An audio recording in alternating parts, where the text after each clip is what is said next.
Welcome back.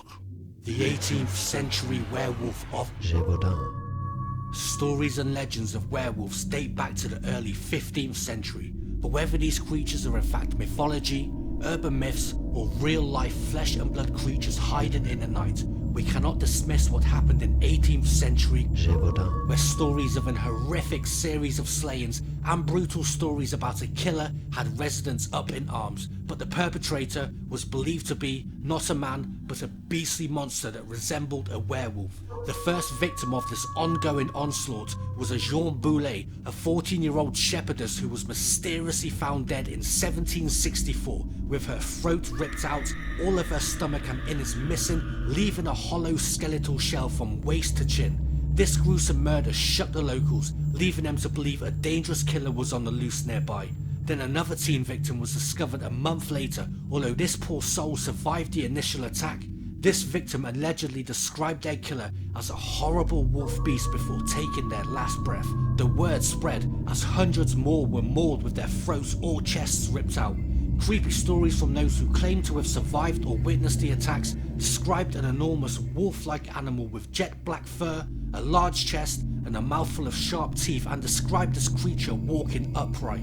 These eyewitness accounts littered the newspapers, which quickly dubbed the murderous creature as the Beast of Gévaudan. The locals organised hunting parties in the wake of these brutal killings. Jean-Baptiste Dumal, an infantry leader of the local militia, organised 30,000 volunteers to hunt down and kill the beast with the promise of a year's salary as their reward. Yet still, the hunting campaigns were unsuccessful, but the body count of helpless victims continued to grow.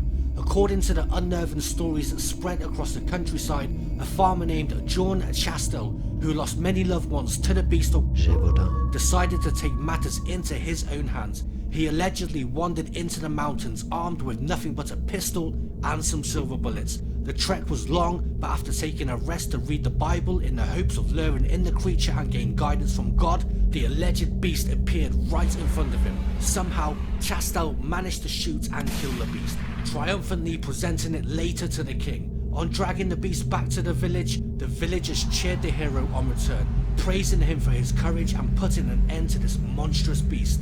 Vengeance was done, and some claim that a copious amounts of human remains tumbled out of the wolf's stomach when it was cut open and examined.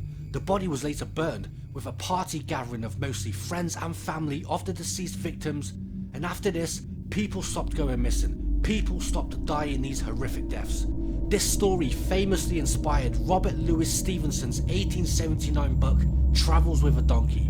But was there really a supernatural wolf terrorizing France? Historians have yet to agree on what exactly happened at Gévaudan. Some say it was simply mass hysteria and that a murderous pack of wolves or lions that likely caused the killings were exaggerated into a monster.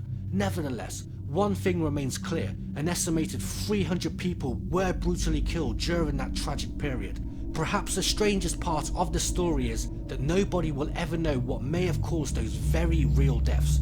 A body of the beast was found and burnt. If only the creature was buried or stuffed and put on display, we may have already found out what this beast exactly was: a large rogue wolf, a werewolf, or a dogman. But still, the mystery of this story lives on. So until next time, sleep tight.